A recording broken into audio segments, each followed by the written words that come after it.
Bab 1246. Mendengar itu, Surya langsung marah. Siapa yang berani berbicara sesombong itu di Aerovia? Apa menurutnya tidak ada orang kuat di Aerovia? Tepat ketika Surya hendak berbicara, Naka muncul dengan membawa sebuah kotak. "Pak, ayo kita pergi," kata Naka dengan wajah tanpa ekspresi. Surya menatap Naka, lalu bertanya, "Pergi kemana?" 5 provinsi di barat laut semuanya berada di bawah yurisdiksimu. Kultivator yang menimbulkan perselisihan dan mengancam keamanan Aerovia juga merupakan tanggung jawab Departemen Penelitian dan Pertahanan Kekuatan Supernatural, kata Naka. Surya terdiam sejenak. Apa dia punya tanggung jawab seperti ini juga? Namun, terlepas dari apakah dia mempunyai tanggung jawab ini atau tidak, Surya sudah mengambil keputusan untuk bertindak hanya karena Kenzo sudah menunjukkan kesombongan seperti itu. Jangan bercanda. Sejak kapan orang-orang itu bisa bersikap sombong di Aerovia? Jadi, Surya menatap Navari, lalu berkata dengan nada serius, "Ayo pergi. Kita temui Kenzo untuk melihat apakah dia memang sehebat yang dia katakan."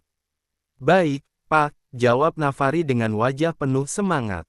Mereka bertiga masuk ke dalam mobil Naka, lalu melaju ke stasiun kereta cepat. Setelah lebih dari 3 jam perjalanan, mereka akhirnya tiba di kota Cimaun. Tak bisa dipungkiri, naik kereta cepat jauh lebih menghemat waktu daripada naik mobil.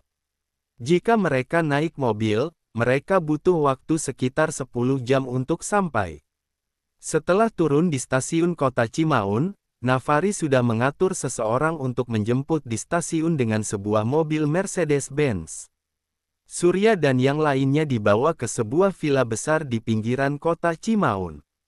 Setelah turun dari mobil di gerbang villa, ayah Navari, Sanada Gurmat, seorang kultivator tingkat suci, sudah menunggu di sana dengan lebih dari puluhan orang.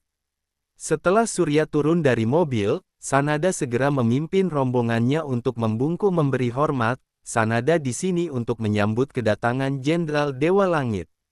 Surya dengan cepat melangkah maju untuk merespons, "Pak Sanada, enggak perlu bersikap begitu formal."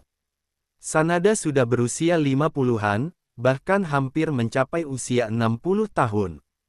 Meskipun di dunia kultivasi yang lebih dihormati adalah yang kuat, Surya merasa agak malu saat melihat orang yang lebih tua bersikap sangat hormat padanya.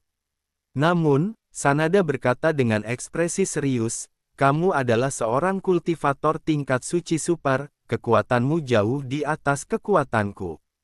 Jadi, aku harus menyambutmu dengan penuh hormat. Kakak, bagaimana kalau kita masuk untuk membicarakan semuanya?" Surya dengan cepat mengganti topik pembicaraan. Sanada segera memberi isyarat mengundang, lalu berjalan berdampingan dengan Surya hingga sampai di ruang tamu gedung utama villa untuk duduk. Surya, Naka dan Sanada duduk satu demi satu. Ada juga puluhan kultivator lainnya yang duduk di bawah. Navari mulai membuat teh secara pribadi. Sementara itu, Surya melirik ke arah puluhan orang itu. Kebanyakan dari mereka berada di alam energi sejati. Ada juga beberapa orang kultivator alam spiritual. Mereka pasti adalah kultivator dari Provinsi Hijamu. Navari menyajikan teh, lalu berdiri di belakang ayahnya. Pada saat ini, Surya berkata, "Kak, tolong ceritakan padaku apa yang terjadi." "Jadi begini, senior." Sanada menghela napas sambil mengerutkan kening, lalu mulai bercerita, "Sebulan yang lalu, Kenzo datang ke wilayah barat laut dan berhasil mengalahkan 5 kultivator tingkat suci secara berturut-turut. 3 dari 5 kultivator tingkat suci itu terbunuh, sementara 2 lainnya terluka. Semuanya adalah kultivator tingkat suci di wilayah barat laut.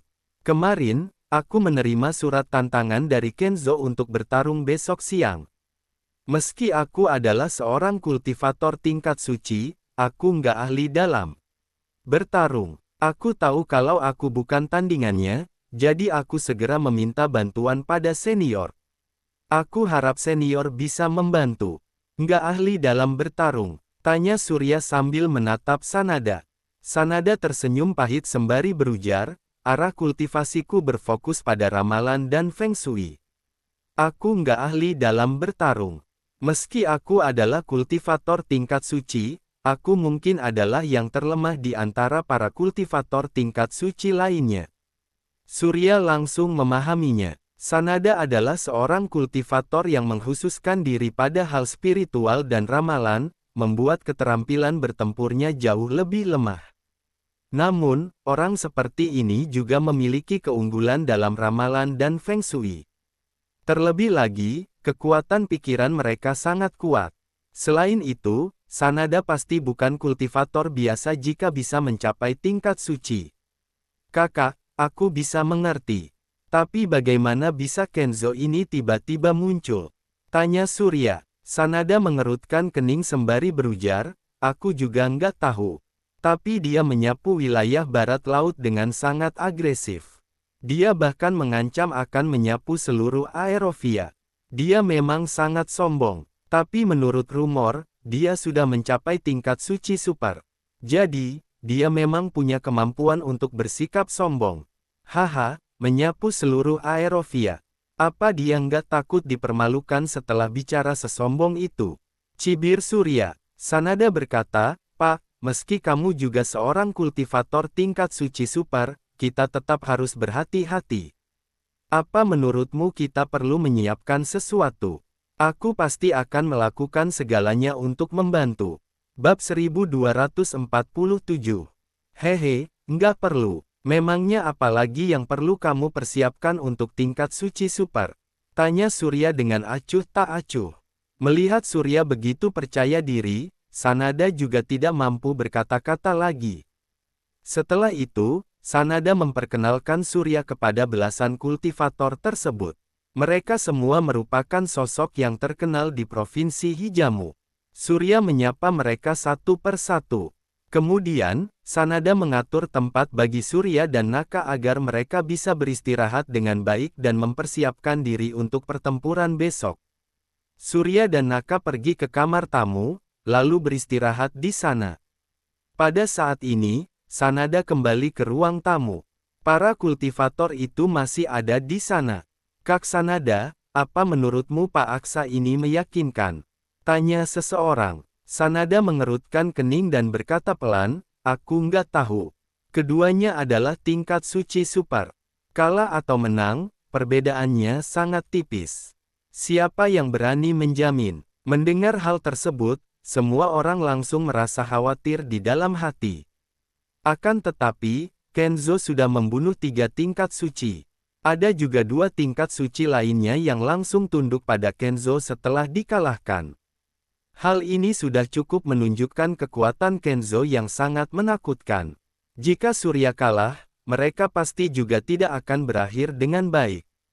Melihat semua orang tampak khawatir, Sanada pun berkata pelan, dengan kehadiran Pak Aksa di sini, ditambah diriku, kita pasti punya kekuatan untuk melawannya. Kalian nggak perlu terlalu khawatir. Pak Sanada benar, aku siap untuk bertarung besok, kata seseorang. Sanada mengangguk, lalu berkata dengan suara yang rendah, semuanya, istirahatlah dengan baik malam ini dan persiapkan diri kalian untuk pertempuran besar besok. Kalau Pak Aksa menunjukkan tanda-tanda kalah, kita akan menyerang bersama dan bertarung sampai mati untuk membuat Kenzo terluka parah. Bukankah ini akan menimbulkan kesan kalau kita memanfaatkan jumlah untuk menindas yang lebih sedikit? Tanya seseorang sambil mengerutkan keningnya. Sanada berkata dengan nada dingin, aku sudah nggak terlalu peduli lagi. Kenzo bukan bagian dari Aerovia. Sekalipun kita mati, kita nggak boleh ditangkap dan dipermalukan olehnya, menjadi antek-anteknya, karena itu adalah aib bagi Aerovia. Baik, Pak, semua sepakat menyetujuinya. Malam harinya, Surya dan Naka menikmati makan malam yang diantarkan untuk mereka. Setelah itu, mereka berdua mengobrol santai di dalam kamar. Oh ya, Naka, bagaimana hasil pemeriksaan jamur hijau yang dikirim ke kota Senara terakhir kali? Tanya Surya. Hasilnya menunjukkan adanya komponen kehidupan yang sangat aneh, bukan makhluk hidup apapun yang sudah diketahui saat ini. Departemen Teknologi masih mempelajarinya, jawab Naka. Surya mengangguk. Entah kenapa, dia merasa khawatir di dalam hati. Surya tahu jika pernah ada peradaban di dunia ini sebelumnya. Jadi, wajar jika ada kehidupan lain. Namun, hanya sedikit sekali yang mampu meninggalkan jejak hingga saat ini. Dengan kata lain, kehidupan semacam itu pastilah kehidupan yang memiliki vitalitas yang sangat kuat, jauh melebihi kehidupan manusia. Setelah mereka tumbuh besar, tidak ada yang tahu akan seperti apa mereka nantinya dan apakah mereka akan menjadi ancaman bagi umat manusia atau tidak. Hal ini bukanlah sesuatu yang mustahil. Bagaimana kalau kita kembali ke kota Garun untuk melihat-lihat? Tanya Surya. Naka menganggukkan kepalanya. Oleh karena itu, mereka berdua mencari Sanada, meminta sebuah mobil, lalu pergi ke kota Garun. Tepat setelah mereka berdua pergi, beberapa kultivator datang menemui Sanada. Pak Aksa nggak mungkin melarikan diri karena takut bertempur, kan Pak? Seorang kultivator mengerutkan kening. Enggak kok, Pak Aksa bilang, dia mau pergi memeriksa makam, kata Sanada. Pada saat seperti ini, dia bilang ingin pergi memeriksa makam memang agak mencurigakan. Bagaimana kalau dia benar-benar melarikan diri? Dia nggak mungkin hanya terkenal tanpa kemampuan, kan? Bab 1248. Menghadapi pertanyaan dari banyak orang, Sanada mulai merasa agak tidak percaya diri. Bagaimanapun, Sanada hanya pernah mendengar nama besar Aksa Pratama, tetapi belum pernah melihatnya secara langsung. Akan tetapi, saat ini, Sanada tidak punya pilihan lain. Dia hanya bisa berkata, percayalah pada Pak Aksa. Semuanya kembali dan istirahatlah, bersiaplah untuk pertempuran besok. Semua orang tidak punya pilihan. Mereka hanya bisa memberi hormat, lalu pergi dengan sedikit kekhawatiran di dalam hati. Sementara itu, setelah berkendara selama lebih dari 1 jam, Surya dan Naka akhirnya datang lagi ke kota Garun, ke tempat pemakaman nenek moyang klan Basam. Setelah pertarungan besar antara Surya dan Renzi, tempat ini menjadi hancur total, tidak memiliki nilai ilmiah dan ditimbun kembali. Keduanya berjalan mengelilingi makam, tetapi tidak menemukan sesuatu yang baru. Nggak ada lagi yang tersisa, kata Naka. Surya mengerutkan kening sambil melihat ke arah pegunungan di kejauhan. Menurutmu, apakah ada sesuatu di sana? Kita harus memeriksanya baru bisa tahu, kata Naka. Surya berpikir sejenak, lalu berkata pelan, kalau begitu, ayo kita pergi melihatnya.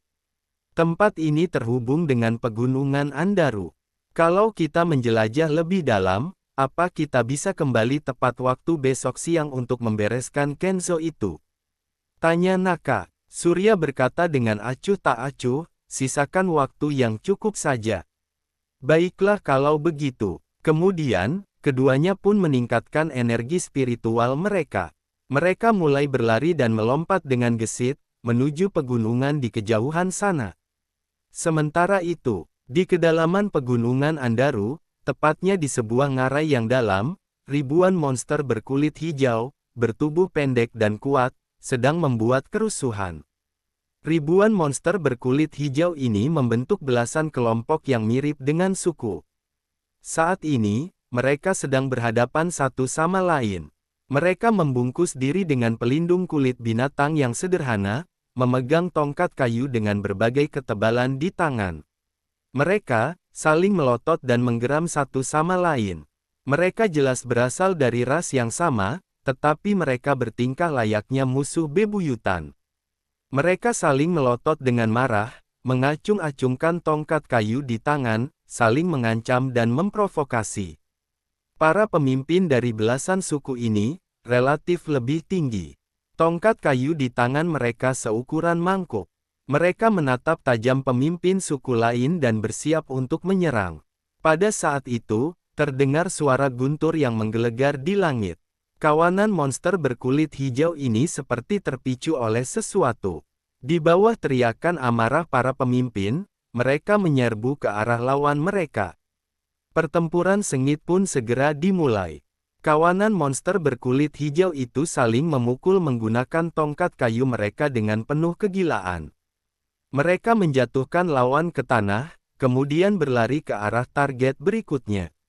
Belasan suku dan ribuan monster berkulit hijau terus mengaum dan bertarung dengan sengit. Kawanan monster berkulit hijau itu terus saja berjatuhan. Sementara itu, belasan pemimpin mereka mengeluarkan medan kekuatan tak kasat mata dari tubuh masing-masing. Monster berkulit hijau biasa akan langsung terlempar jika mendekatinya. Kekuatan mereka juga jauh lebih besar dibanding monster berkulit hijau biasa. Satu pukulan tongkat mereka mampu menjatuhkan beberapa monster berkulit hijau lainnya. Sekalipun tidak mati, mereka pasti akan terluka parah. Saat pertempuran berkecamuk, seluruh ngarai penuh dengan auman perang dan geraman dari monster berkulit hijau tersebut. Kawanan monster berkulit hijau yang berada di ngarai ini bagaikan gelombang yang saling menghantam dan bertabrakan. Mereka tidak akan berhenti menyerang target mereka sampai target itu benar-benar tumbang. Setelah itu, mereka baru akan beralih ke target berikutnya. Pertempuran itu berlangsung selama beberapa jam. Setengah dari monster berkulit hijau itu sudah jatuh ke tanah. Pada saat itulah, pemimpin monster berkulit hijau yang paling kuat membunuh pemimpin terakhir. Pemimpin itu mengangkat tinggi-tinggi tongkat kayu seukuran mangkuk dan mengeluarkan seruan perang yang menggelegar. Sosoknya tiba-tiba melonjak hingga lebih dari 2 meter. Otot-ototnya menonjol, seakan terbuat dari baja. Pemimpin itu juga melepaskan medan kekuatan yang begitu besar dari tubuhnya dan menyelimuti semua monster berkulit hijau yang masih hidup di tempat kejadian. Di bawah seruan perang monster berkulit hijau yang kuat dan medan kekuatannya tersebut, seluruh monster berkulit hijau lainnya langsung berhenti bertarung. Mereka berkumpul di sekitar monster berkulit hijau ini dan berlutut di sampingnya. Pemimpin monster berkulit hijau ini terus mengeluarkan teriakan perang. Medan kekuatannya yang besar membuat semua monster berkulit hijau menjadi bersemangat dan mulai mengaum bersamanya tanpa henti. Beberapa saat kemudian, pemimpin monster berkulit hijau itu menghentikan teriakan perangnya. Dia melemparkan tongkat kayu di tangannya dengan keras, tepat menghantam seekor beruang hitam yang ketakutan dan panik beberapa ratus meter jauhnya. Beberapa monster berkulit hijau segera berlari untuk membawa beruang hitam yang telah mati itu, lalu meletakkannya di depan pemimpin mereka. Bab 1249. Pemimpin monster berkulit hijau itu meraung dan mulai mencabik-cabik beruang hitam itu, juga mengulitinya. Kemudian, pemimpin itu menggunakan darahnya sendiri untuk mulai menggambar pola pada kulit binatang tersebut. Tak lama kemudian, 2 kepala berwarna darah muncul di atas kulit beruang itu. 2 kepala itu adalah gambar 2 monster berkulit hijau dengan 2 tanduk besar, 4 taring yang bertautan ke atas dan ke bawah, juga gigi yang meringis. Kedua monster tersebut sangat mirip, sekilas tampak seperti kembar identik. Namun, jika diperhatikan dengan saksama, terdapat perbedaan di antara mereka. Salah satunya tampak lebih ganas dan licik, sedangkan yang lain menonjolkan sifat liciknya dibanding keganasannya. Setelah selesai menggambar, pemimpin monster berkulit hijau itu meninju dan merobohkan sebuah pohon besar. Dia mematahkan ranting setebal lengannya, yang panjangnya 10 meter. Kemudian, pemimpin tersebut menggantungkan lukisan kulit beruang itu. Setelah itu, dia mengangkat tinggi-tinggi bendera itu dan menancapkannya kuat-kuat di tanah. Pada saat itu, kekuatan tak kasat mata disalurkan pada bendera itu dan memengaruhi semua monster berkulit hijau. Semua monster berkulit hijau mulai mengaum dengan ganas. Tubuh mereka mengeluarkan medan kekuatan. Medan kekuatan ini terhubung satu sama lain dan disalurkan pada bendera tersebut. 2 kepala aneh pada bendera itu menyala dan mati dalam sekejap. Pada titik ini, pemimpin monster berkulit hijau itu memancarkan medan kekuatan yang besar dan menghubungkannya dengan semua monster berkulit hijau.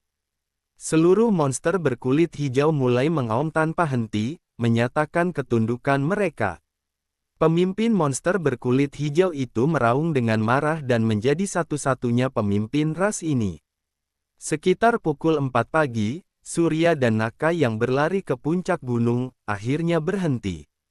Keduanya melihat sekeliling. Namun, karena gelap gulita, mereka tidak dapat melihat apapun. Naka melihat jam. Dia mengerutkan kening sambil berkata, "Kita harus kembali. Kalau enggak, kita nggak akan bisa tiba tepat waktu untuk bertarung." Surya mengerutkan kening dan tidak mengatakan apapun. Surya jelas merasakan adanya kekuatan misterius.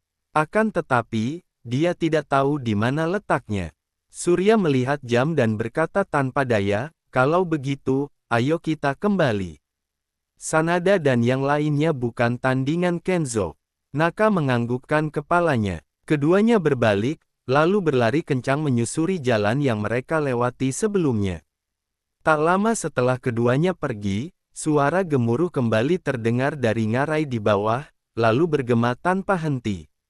Jam 10 siang, di rumah keluarga Gurmat. Sanada memimpin semua orang duduk tegak di ruang tamu dengan raut wajah serius.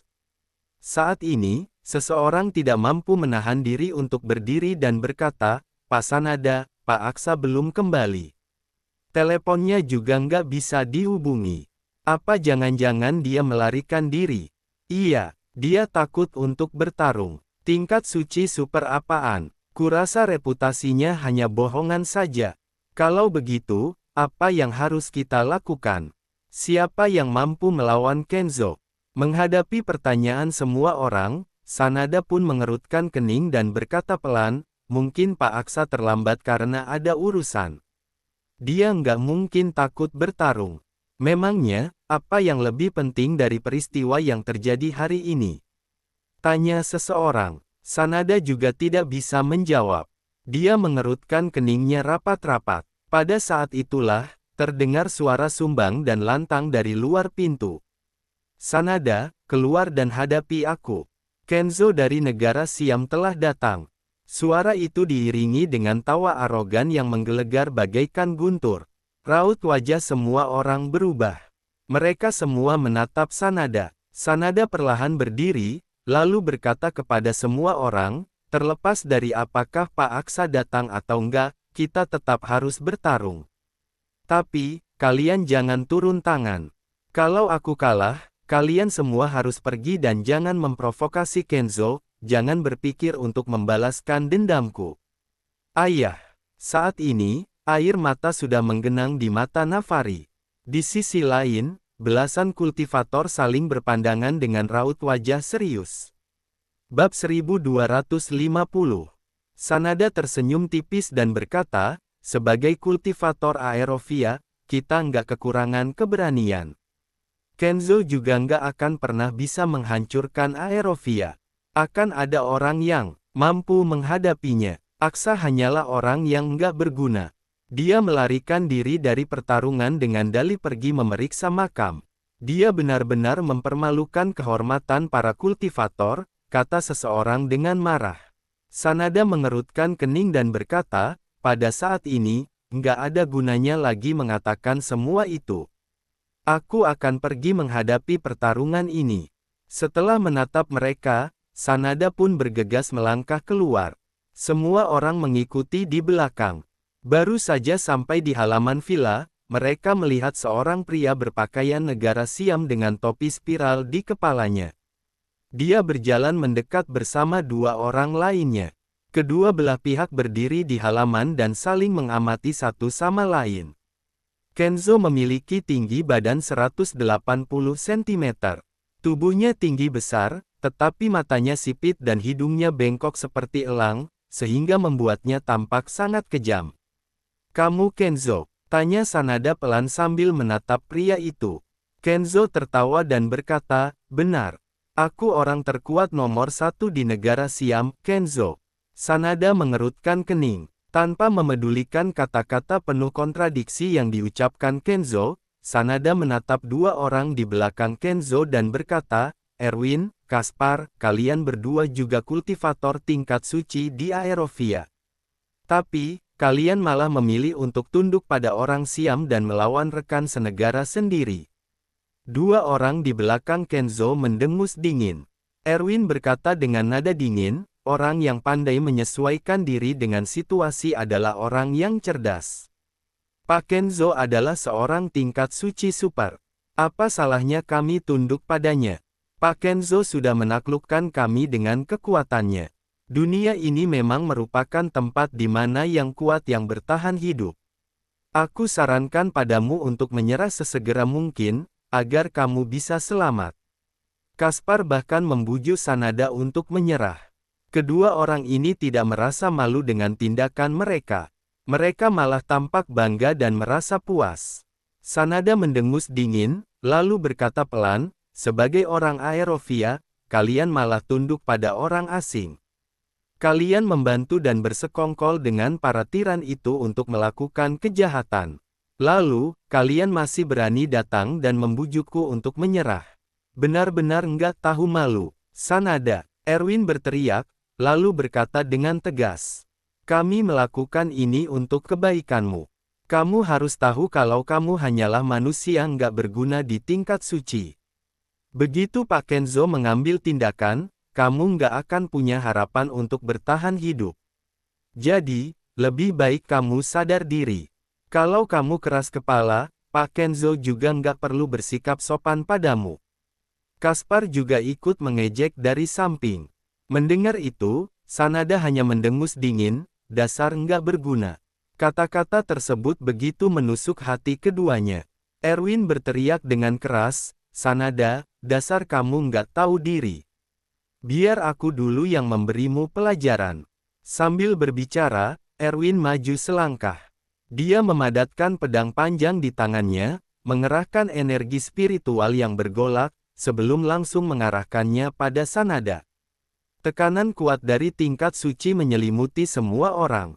Para kultivator alam energi sejati dan alam spiritual merasakan tekanan yang langsung menyerang mereka.